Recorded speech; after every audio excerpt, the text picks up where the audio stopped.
we're in a heat wave. Southern California. This is the first real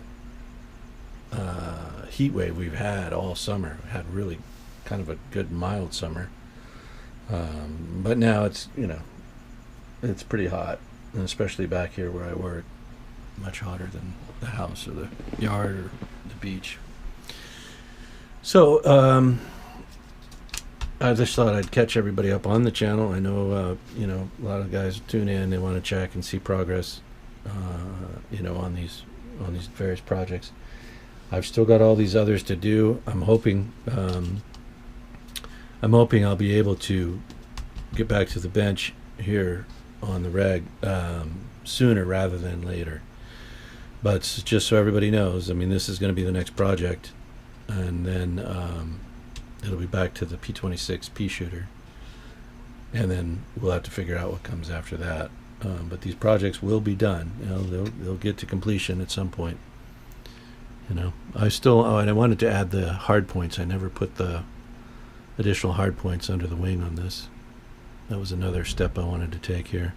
I've got them somewhere still in the shed, unused. I just set parts like that aside, always keep them forever.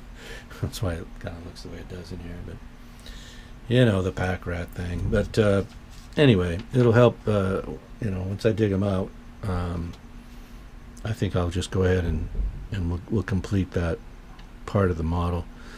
If I get the overall gray, if I get a nice finish on here, if it looks like I'm going to proceed with an Arctic Aggressor Squadron version of the F-18 Legacy Hornet, I'll probably contact Cali Graphics and see about getting a complete set of markings in the right scale. These were 132 scale markings for this Marine Wolfpack fighter, and they're not bad. 132 scale, it's not exactly right, but it's not horrible on these airplanes. But if I'm going to get it right, I'm going to get the 124th scale markings for that Aggressor if we end up going that way. If not, now if I get the gray on and it's still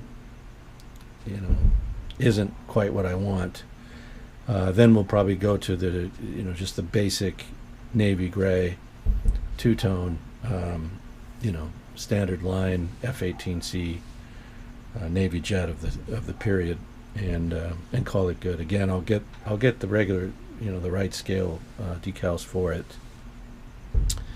but we'll just skip doing the Aggressor thing. The Aggressor is more involved because of the paint scheme. It's a lot. It's a camouflage marking.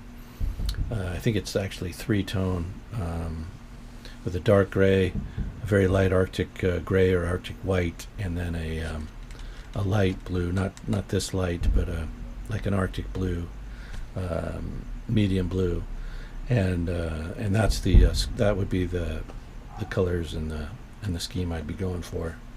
But see how today's Hobbies really captures well the shape of these airplanes. The F-18, the F-16, the F-14 that I built, which is now gone, but they all had a really well-defined and accurate, I would say, shape and form once they were built up.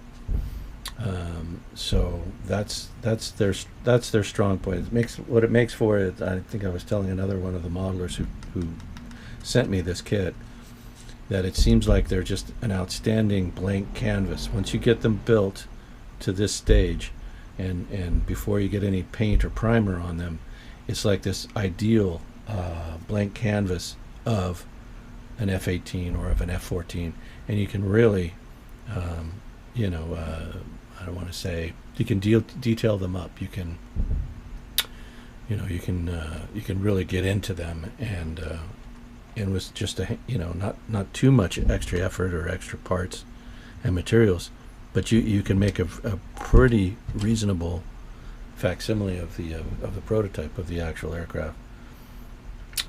So today's Hobbies, if you're a builder and you're into this, if you look online at those kits, every once in a while they'll come up on eBay or whatever, or in some of the model magazine forums. Sometimes there'll be a topic on these, and they